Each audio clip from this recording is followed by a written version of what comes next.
संगवारी को जय जोहार। अभी जो पुस्तक के भी वचन हुआ हिंदी में है, मैं सीधा ओकरे भाषा भूमि में आ जाता हूँ। श्री गणेश मैं कर रहा लिखने श्रद्धा फूल, धारण मस्तक में करूं गुरु चरणन की धूल।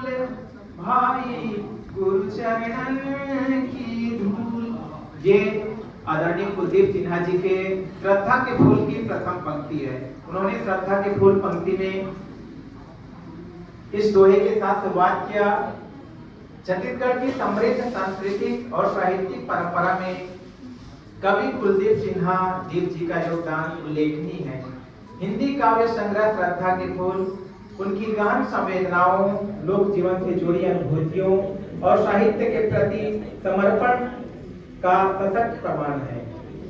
इस काव्य संग्रह के माध्यम से उन्होंने न केवल साहित्य जगत को समृद्ध किया है, बल्कि छत्तीसगढ़ की लोक भाषा और संस्कृति को भी गौरवान्वित किया है।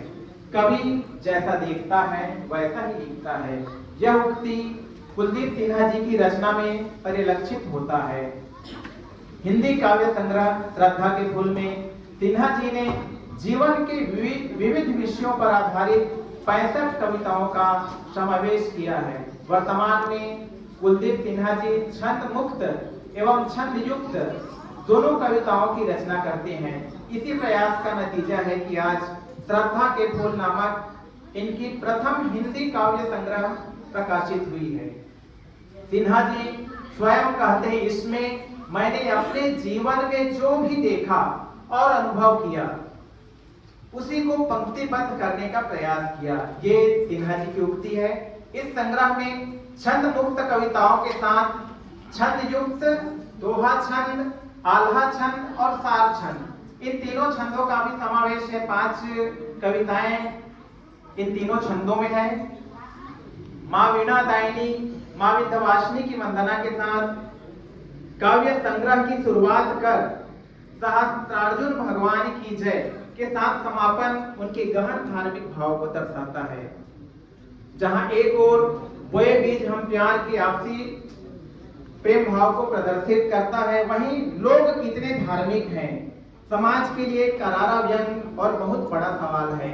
एक और व्यंग रचना बड़े आदमी के कान, इसमें उन्होंने लिखा है, आप लोग सुनिएगा। बड़े आदमी के पास हम गरीबों की सारी समस्याओं का हल होता है। बड़े आदमियों के पास हम गरीबों की सारी समस्याओं का हल होता है। बड़े आदमी के कान उसके सिर में नहीं बल्कि उसके पैरों में होता है। ये दिखाता है कि उन्होंने व्यंग रूप में अपनी बातों को रखने का प्रयास किया। इसी के साथ ही सपने देखो और साकार करो, उन्होंने एक सुंदर अपनी कविताओं में ही लिखा है।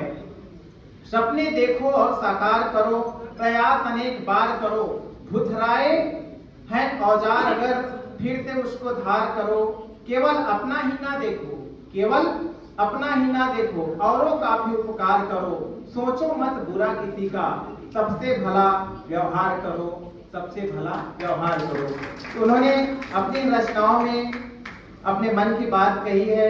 साथ ही एक और जो रचना जो मुझे और साथ में आप लोगों को भी झकझोर देगा, वृद्धाश्रम में माँ बाप, अभी वर्तमान में जो बहुत बड़ी समस्या है उसके ऊपर उन्होंने लिखा है। फुटपाथों में बिक रही किताबें, शोरूम में मिलते जूते।